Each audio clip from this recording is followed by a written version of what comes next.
नमस्कार दोस्तों, आज हम आपके लिए संकट चौथ के व्रत की कथा लेकर आए हैं। ध्यान पूर्वक इस कथा को सुनिए। कृपया कथा पूरी सुनिए। एक समय की बात है, किसी नगर में देवरानी और जेठानी रहते थे। जेठानी अमीर थी और देवरानी गरीब थी। देवरानी का पति जंगल से लकड़ियां काट काट कर शहर में ले जाकर बेचता था। अक्सर वो बीमार भी रहा करता था। देवरानी जेठानी के घर में झाड़ू पोछे का काम किया करती थी और जेठानी जो भी रूखी सूखी रोटी बची हुई देती वही लाकर देवरानी अपने बच्चों को खिलाया करती थी। इसी से देवरानी का घर चल रहा था। जेठानी के पुराने कपड़े और बचा हुआ खाना लेकर वो अपने परिवार का पोषण किया करती। ऐसे ही देवरानी का परिवार चल रहा था।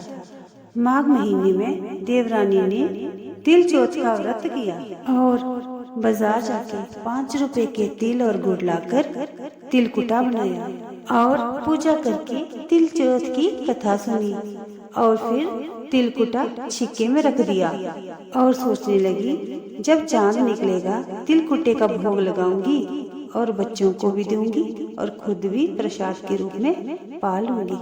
तब तक जेठानी के घर में जाकर काम कर आती हूँ। फिर वो अपनी जेठानी के घर चली गई और वहाँ पे खाना वगैरह बनाने लग गई। जब वो खाना बनाने के बाद जेठानी के बच्चों को बोलने लगी कि खाना खा लो, तब बच्चे बोलने लगे, जब माँ खाएगी तभी ही खाएंगे। फिर वो अपने जेठ जी के पास गई।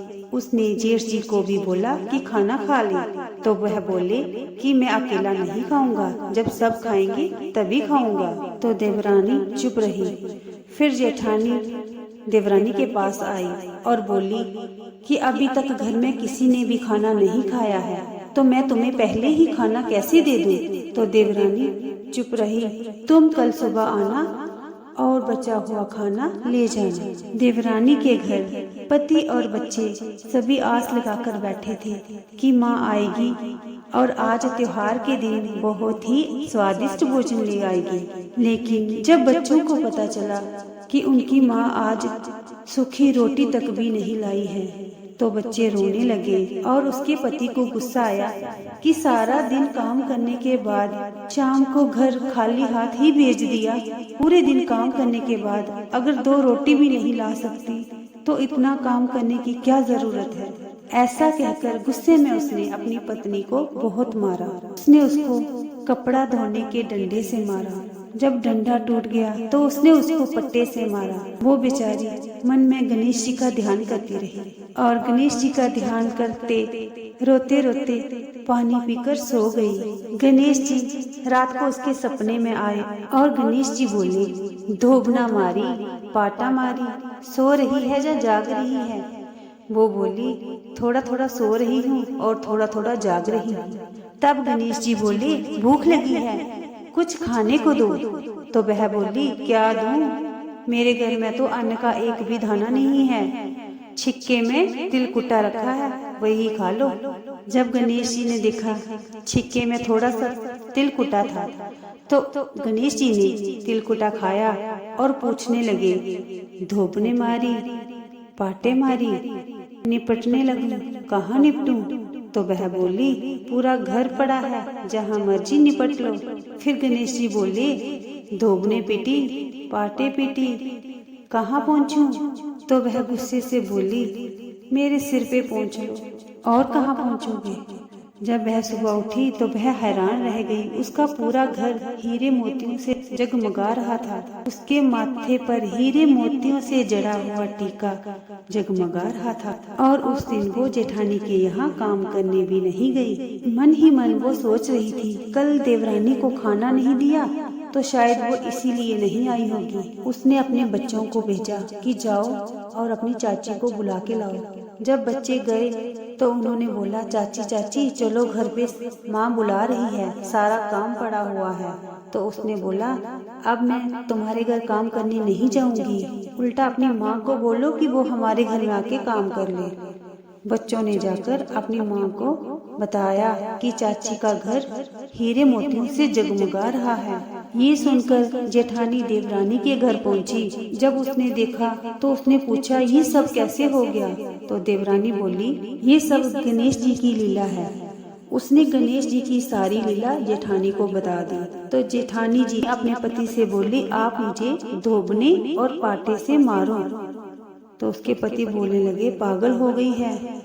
तो वो बोलती, जैसा मैं बोल रही हूँ वैसा ही करो। तो उसके पति ने उसको धोबने और पाटे से मारा। जेठानी ने खूब सारा घी डालकर तिलकुटा बनाकर छिक्के में रख दिया। जब वह रात को सोई तो गणेश जी उसके सपने में आए और बोले, भूख लगी है, क्या खाऊं? तो बोली, देवरानी के यहाँ तो आपने रूखा सूखा तिलकुटा खाया था, मैंने देसी घी डालकर चूरमा बनाकर छीके में रखा है, वो खा लीजिएगा। तिलकुटा खाते ही गणेश जी बोले, कहाँ निपटूं? तो जेठानी बोली, देवरानी की तो टूटी फूटी झोंपड़ी थी, मेरा बहुत बड़ा महल है, जहाँ मर्जी निपट लो। निपटने के बाद गणेश जी बोले, अब इसको कहाँ पहुँचूं? तो जेठानी बोली, उसका तो गंदा सा माथा था, मैंने तो चमेली का तेल लगाया है, मेरे माथे पर पहुँच लो। धन की लोभी जेठानी सुबह जल्दी उठी और उसने उठते ही सोचा कि उसका घर हीरे मोतियों से जगमगा रहा होगा। लेकिन जब उसने चारों तरफ देखा तो हर तरफ गंदगी बिखरी हुई थी और बहुत ज्यादा बदबू आ रही थी। उसके सिर पर भी गंदगी लगी हुई थी। तो वह बोली, हे गणेश जी महाराज जी, आपने क्या कर दिया? मुझसे रूठे और देवरानी पर टूटे। जेठानी ने सफाई करने की बहुत कोशिश की, परंतु गंदगी फैलती ही गई। जेठानी के पति को जब ये पता चला तो वह बहुत नाराज हुआ और बोला, तेरे पास तो सब कुछ था, फिर तू इस लालच में कैसे पड़ गई? देख ये तेरे लालच का नतीजा। परेशान होकर जेठानी गणेश जी के पास गई। वह गणेश जी के आगे खड़े होकर विनती करने लगी, माफी मांगने लगी। इस पर गणेश जी बोले, देवरानी से जलने का और धन के लोभ का ये नतीजा है, इससे तुम्हें सबक मिलना चाहिए। जेठानी को सबक सिखाते हुए गणेश जी महाराज ने अपनी माया समेट ली। हे गणेश जी महाराज, जैसे देवरानी पर कृपा की ऐसे सब पर करना। कहानी सुनने वाले और सुनाने वाले और हुंकारा भरने वाले सब पर अपनी कृपा करना। जय श्री गणेश, जय गणेश जी महाराज, जय संकट ज्योत व्रत कथा।